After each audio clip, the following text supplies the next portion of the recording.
My hand was shaking so badly, I thought the microphone would hear it before I did.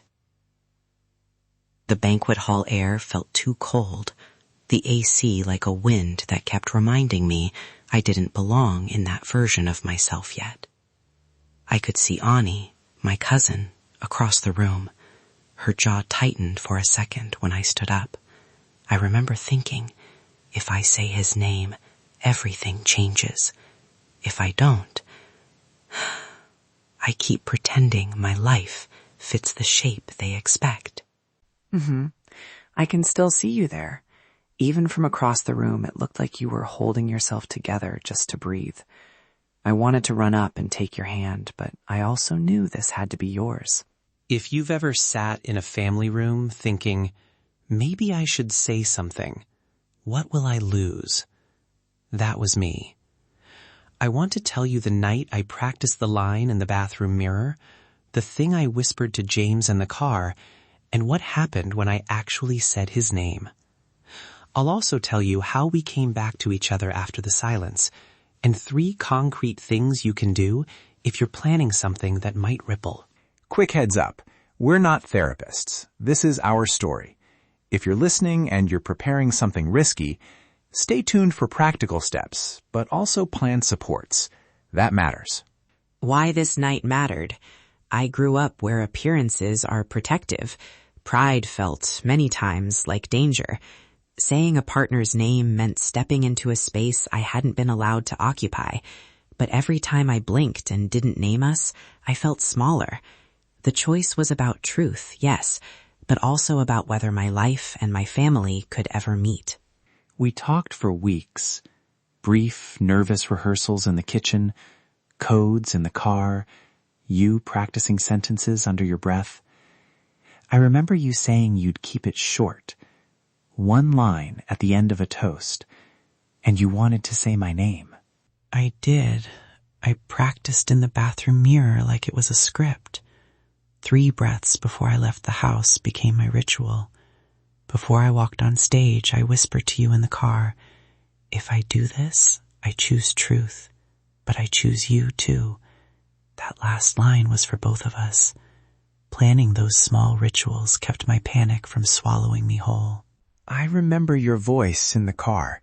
My chest tightened hearing you say it.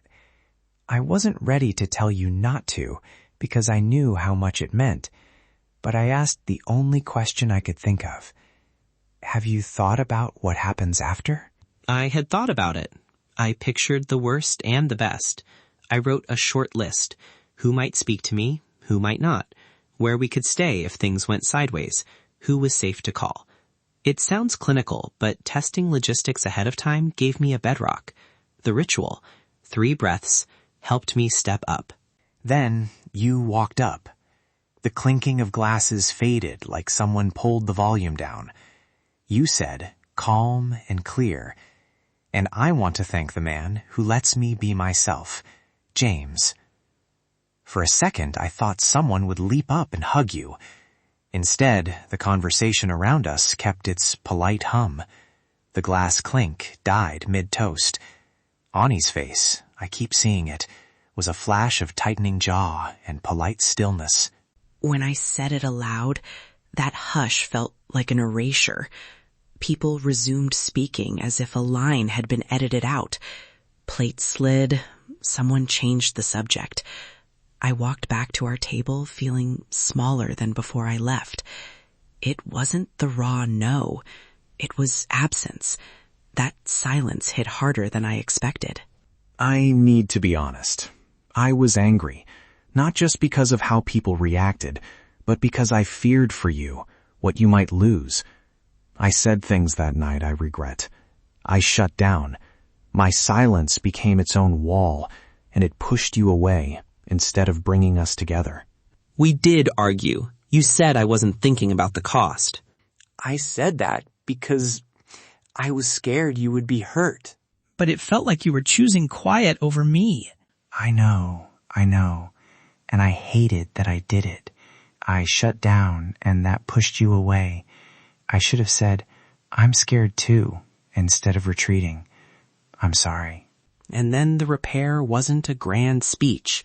It was small. A noon text. Coffee? Showing up on sleepless nights. Naming fear without assigning blame. Those little consistent things rebuilt trust more than any single apology. I learned to be explicit about my fears and to ask for what I needed instead of closing. We set 3 agreements: safety checks with each other, a plan if family contact faded, and 1 support person we could call anytime. Having simple, written steps took the emotional guessing out of the middle of the night. If you're planning to speak, 1. Pick a safe place and test it now. Identify where you'd go and who you'd call. 2. Make a short safety and repair script with your partner. What you'll say, how you'll check in afterward. 3. Expect silence and give it time. Follow up with small, consistent contact, not one big explanation. Those 3 actions protect both your bravery and your relationship. To the person listening who is terrified, I hear you. You are not weak for hesitating. If you speak, plan supports. If you wait, that's valid too. Either way, don't do it alone. If this brought up strong feelings, panic, sadness, or questions about safety, please consider talking to a mental health professional or a trusted support line. We are 2 men sharing what we lived. We are not a substitute for care.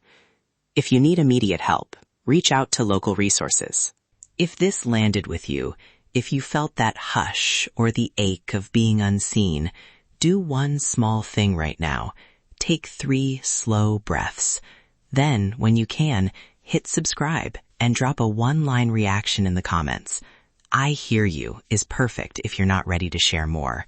That little signal helps us know you're here and helps other guys find this episode. I hear you. Thank you for trusting us to carry this night with you for a bit. Keep choosing each other when you can, and choose care always. You're not alone. This is SNJ Pride. We'll see you next time.